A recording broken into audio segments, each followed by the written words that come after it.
Oke, masih bersama gue, Sigit, dan yang pastinya yang sering ngikutin gue, nggak tahu dia ngikutin gue.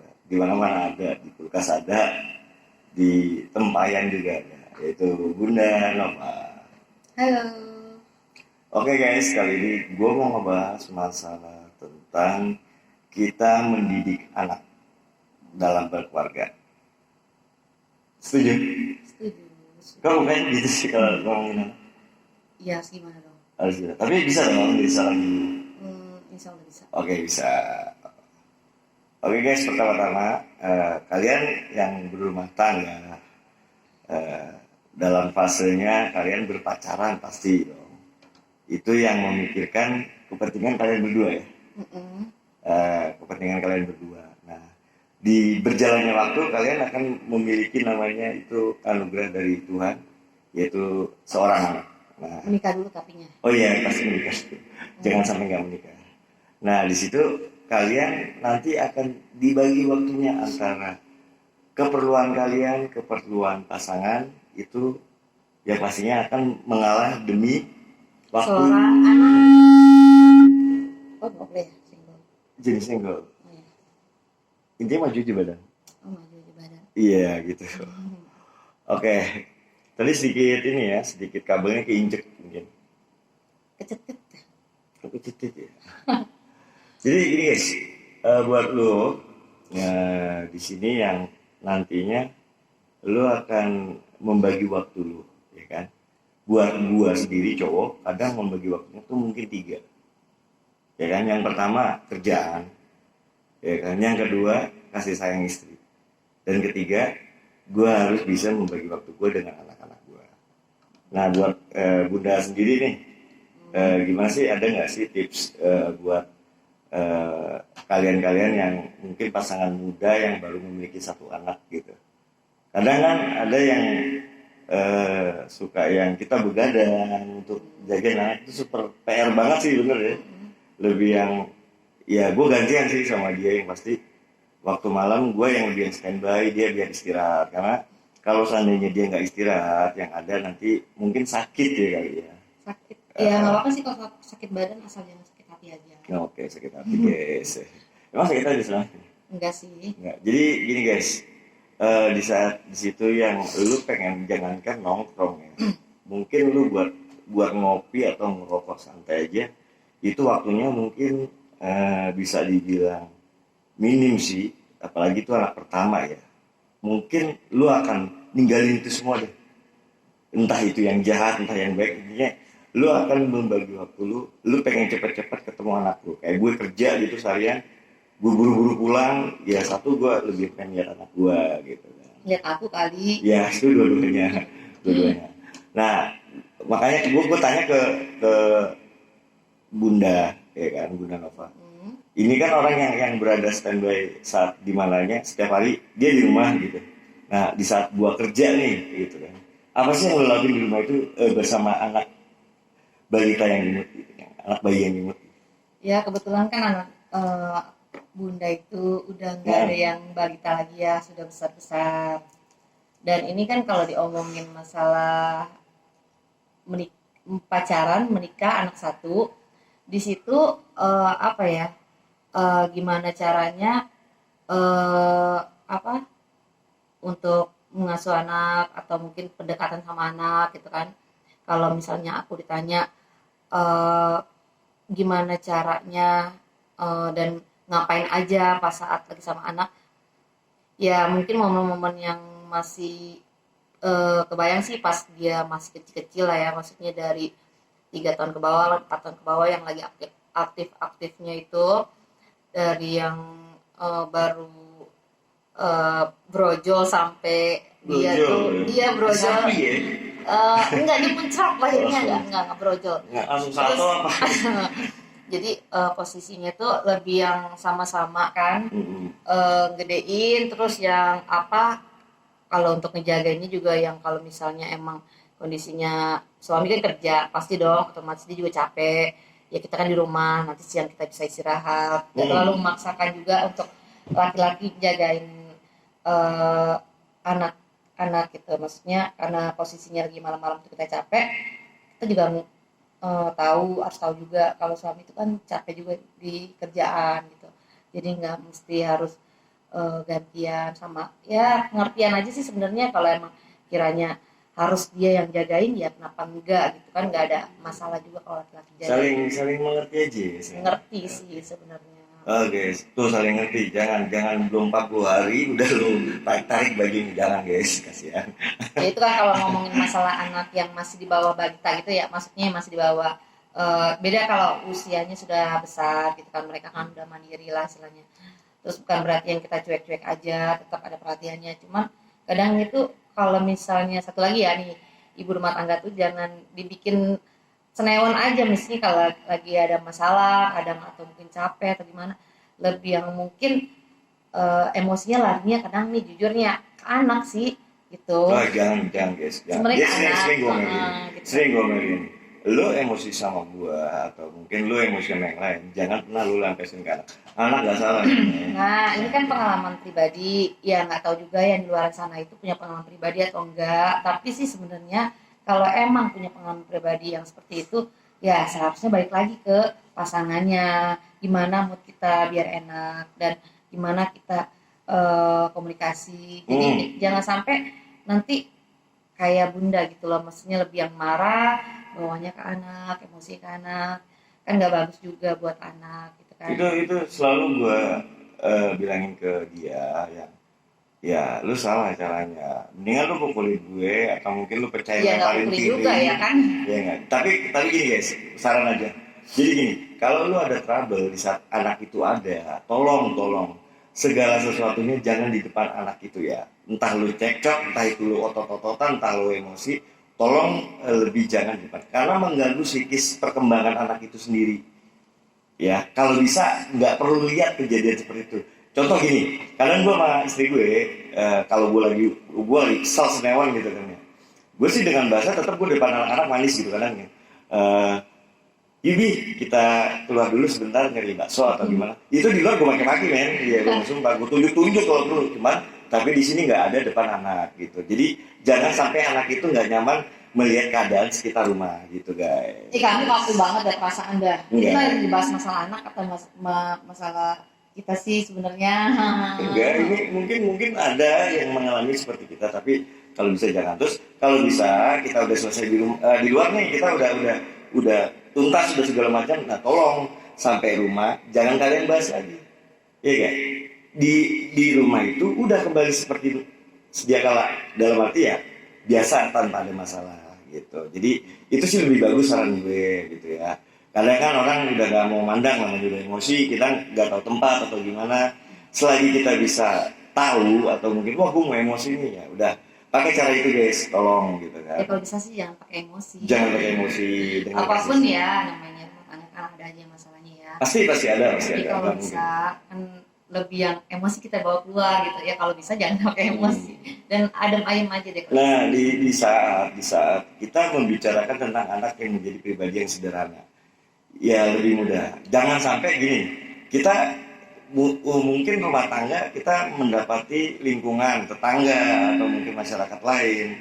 Jadi di saat tetangga kita memiliki anak-anak gitu kan gitu, terus anak-anak kita bermain sama anak-anak mereka gitu tetangga, kalau bisa jangan sampai yang tiba-tiba anak kita datang nangis nih ke rumah ngadu nih di pukul sama si A. Nah, untuk orang tua yang bagus jangan menyalahkan anak orang lain dulu, paham? Jadi jangan menyalahkan anak, tapi salahkan anak kita dulu sendiri. Nggak menyalahkan anak kita sendiri, iya, juga tapi lebih yang menanyakan. Jadi membantu anak itu nggak supaya mentalnya itu pengecut. Dalam arti pengecut itu sebenarnya kita nggak tahu di lapangannya seperti apa kan, entah anak kita yang jadi duluan nonjok orang, tapi karena dia merasa takut, dia merasa ngakunya ceritanya bener dong gitu. Jadi lebih baik lebih bilang kayak gini, seandainya tiba-tiba dia nangis gitu, lebih baik bilang, oh mungkin kamu gangguin dia, mungkin kamu ngerebut mainannya dia kali sampai dia marah gitu. Jadi jangan salahkan anak orang lain, apalagi yang banyak kejadiannya tuh ibunya akhirnya berantem berdua udah Aduh, banyak kejadian. banyak jangan Mungkin ini deh. sebenarnya bunda juga pernah ngalamin loh. Ya Hmm. mungkin di usia bunda dulu yang masih muda juga, yang udah punya anak, dan di situ lebih yang orang tua tidak mengerti, dia menyalahkan anak bunda lah istilahnya, misalnya kan dia ribut tuh anaknya, terus yang menyalahkan kalau bisa kamu jangan keluar deh atau apa segala macam. Itu kan nggak bagus kan. Kalau kamu ngomong kayak gitu, ya kamu ngomong saja sama anaknya, jangan sama anak saya dong, kenapa anak saya dilarang keluar gitu kan. Nah jadi kan timbulnya apa, orang tua jadi ribut, harusnya nggak ribut jadi ribut Itu gitu kan. dia, Makanya kalau orang tua yang bijaksana ya kalau bisa sih jangan menyalahkan orang lain dulu, tapi gitu. kita tanya baik-baik dengan anak kita, dengan kita arahkan kamu gitu. Walaupun anak kita sekalipun benar, tetap jadi supaya apa? Anak kita mengajarkan anak kita supaya merendah terus. Ya, walaupun di posisinya dia benar. Tapi kalau membuat dia menjadi merasa kalian tak akan menghadapi masalah saat ada kita berdua, anak itu jadi nakal. Karena merasa apa? Ada pembelaan dari orang tuanya. Itu salah, bikin anak itu keras kepala juga. Itu yang sering dialaminya. Nah, yang gue udah berapa sih, kedua ketiga. Pokoknya dan selanjutnya nih yang sebenarnya kan temanya lebih yang ke anak, gimana mengasuh anak, terus gimana kita balance lah istilahnya, jangan sampai ada merasa gue udah capek bla bla bla bla bla, terus yang jadi anak korban atau sama tetangga juga, lingkungan lah segala macam gitu. Lebih yang ke situ ya. Iya, dan pernah gue lihat juga segi ini nih. Jadi di saat anak gue mulai keluar, mulai dia bersosial ke teman-temannya, lebih yang tolong kalau bisa jangan diajarkan untuk mengikuti semua apa yang, contohnya gini, anak tetangga si Anu gitu kan, si Anu beli sepeda, terus kita nggak mau kalah, kita beliin sepeda yang lebih bagus lagi dari dia, ya kan? Nah, anak tetangganya yang si Anu lagi beli contoh apa, topeng-topengan. Nah, topeng-topengannya itu, nah kita beli yang lebih dari dia. Itu nggak bagus sebenarnya. Itu mendidik anak kita ajang pamer. Jadi ajarkan anak kita tetap menjadi pribadi yang sederhana. Dalam arti, ya jangan turutin atau mungkin jangan mengikuti lebihan gengsinya orang tua. Kasarnya istri nih tiba-tiba ngadu, Bi, itu dia dibeliin itu, masa kamu beliin? Kita nggak bicara tentang duitnya, ya, tapi si anaknya merasa dia yang diturutin demi yang pamer, gue nggak suka. Ya beda. Tapi berikan anak itu sesuatu itu dengan dia mengerjakan sesuatu. Lagi juga misalnya kita kalau misalnya mau anak itu minta, terus kita yang langsung kasih, apalagi tujuannya kita lebih yang pamer, terus yang merasa nggak mau kalah sama tetangga, itu nggak bagus banget kan ya. Apalagi yang ya kesan jadi ngajarin anak nggak bagus juga, karena apa ya, dia nggak tahu kita susahnya nyari duit gimana, lebih yang dipahitin dulu lah buat anak gitu kan, biar ini anak gue yang ketiga udah banyak banget juga anak gue. Yang ketiga ini lagi gue ajarin baca, ya kan, ya dari baca itu dia dari A B C D. Nah, di setiap kata-kata huruf ini, ya kalau dia belum bisa nggak akan gue kasih sesuatu. Tapi kalau dia bisa menyelesaikan, contohnya dia udah bisa baca D, dia bisa udah nulis huruf D, itu akan gue kasih sesuatu. itu macam perumpamaan. Jadi hadiah, tapi hadiah yang bermanfaat juga lah ya hadiahnya. Ya, jadi dia melaksanakan tugas dulu, jadi nggak cuma-cuma dapat hadiah dari gue. Setidaknya juga hadiah yang kamu kasih ke anak ada manfaatnya. Gitu. Nah, dan hadiahnya gue beli itu nggak cuma yang pamer atau gimana, yang lebih yang sifatnya itu mainan, banyak kok yang bermacam-macam edukasi, yang menyangkut tentang edukasi anak itu sendiri. Jadi tetap pada alurnya sendiri, tetap ada, jadi anaknya nggak akan begitu. Jadi ajarilah anak terus, jangan pernah kata lelah, jangan pernah kata putus asa. Ya, anak itu dalam masa balita, dia mulai bandelnya minta ampun, dah lari sono itu nggak usah dibentak, itu udah biarkan. Tapi kembali lagi orang tua lagi tugasnya, ya awasin, ya anak itu nggak salah. Kadang gua ngeliat tetangga ini ya. Tetangga. Kamu gosip ya? Iya, tetangganya. Gak usah ngomong tetangga. Gak usah tetangga nih. Lebih yang muda aja deh. Aku aja deh. Misalnya lagi apa, terus yang kira-kira menurut kamu nggak suka di aku ngurus anak gitu. Coba kasih tahu. Tiba-tiba anak gua keluar pagar. Nah itu di depan tuh jalan raya, ya kan, sampai lolos begitu, terus diambil anak gue, terus ditabok, ya gue mainin. Itu bukan salah anak, itu salah elu. Salah. Kenapa tuh anak bisa keluar pagar? Iya kan? Orang tuanya. Tak kalau udah kejadian baru nyesel orang tuanya. Tapi jangan udah ketangkep anaknya, dikepuk itu. Kasihan, jangan guys, itu salah kita sebenarnya.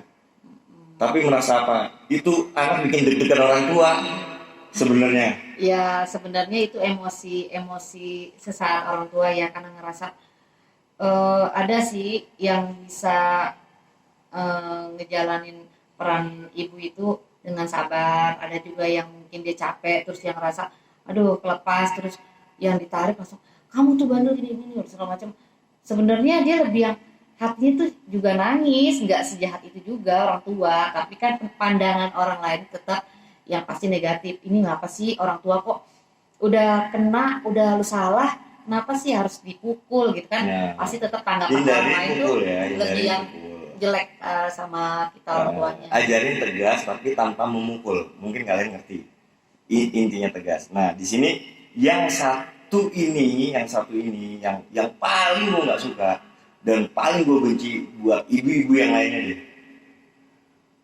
Cara ngomong anaknya dengan mengasih dia handphone.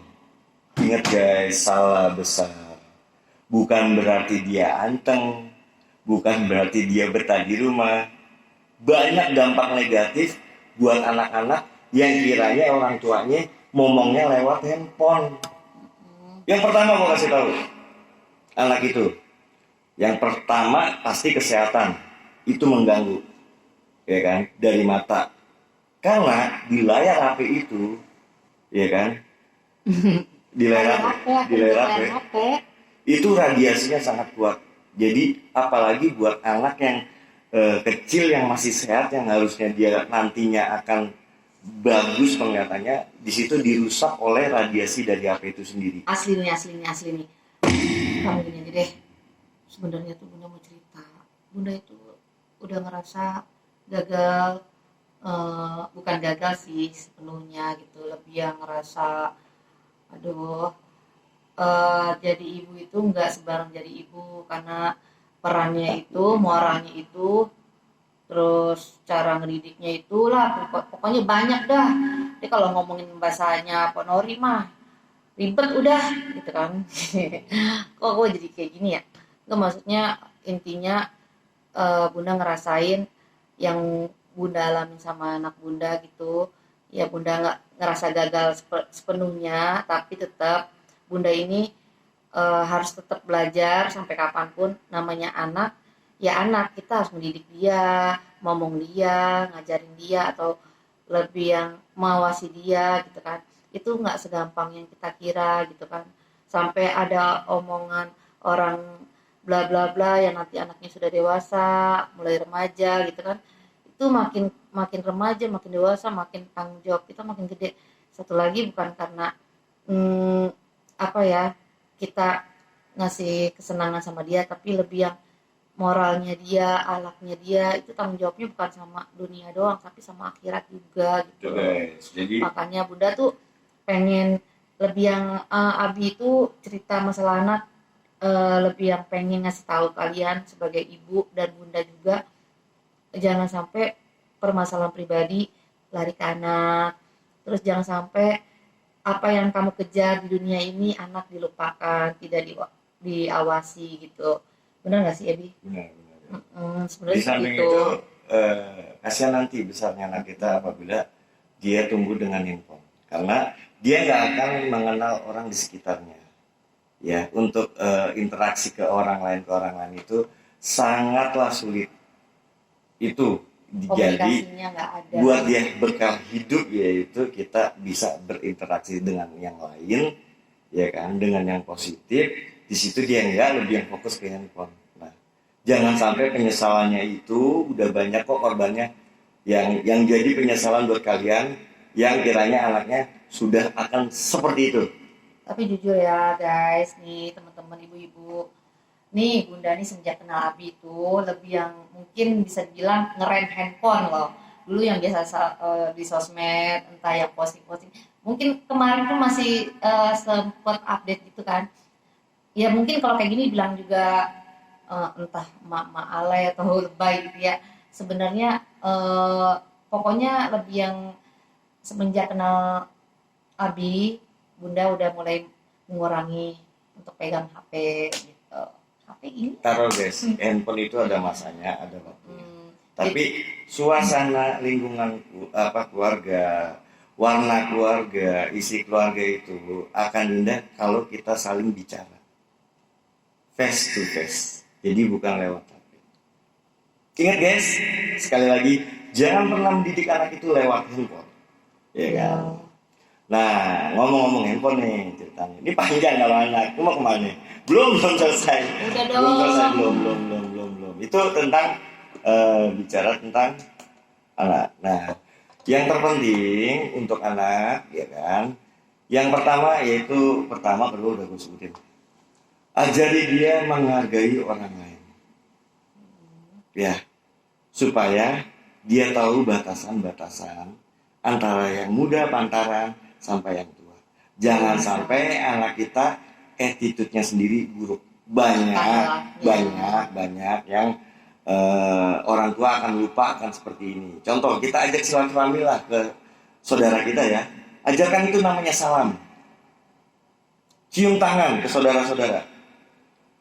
Ya, jangan sampai anak itu datang terus dengan leluasannya dia santai gitu, itu nggak bagus. Karena budaya kita itu diajarkan namanya sopan santun. Jadi ajari anak kita supaya siapapun bertemu, entah teman kita main ke rumah, ya kan, entah kita yang main ke rumah teman, ajarkan salim. Kalau lagi teman kita main ke rumah, panggil anak itu. Nak, sini nak, salim sama om ini. Ini teman Abi. Nah, begitu.